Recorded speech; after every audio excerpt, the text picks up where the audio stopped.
बड़ी गाना चोरी होता है भाई, बाप रे बाप। देखिए अब क्या ही कहा जाए। ये तो भाई डर ना रहे, लेकिन अब तो एगो शब्द बोले में डराता है आदमी।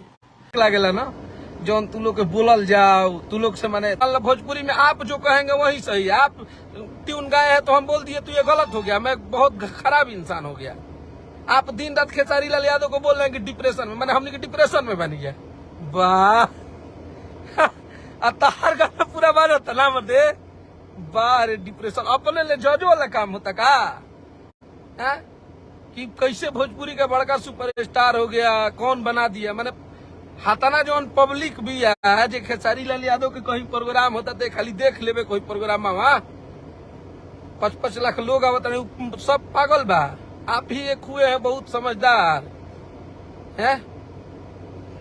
दूसरा चीज आप और एक चीज बोले हैं कि बैठा रहता था हमारे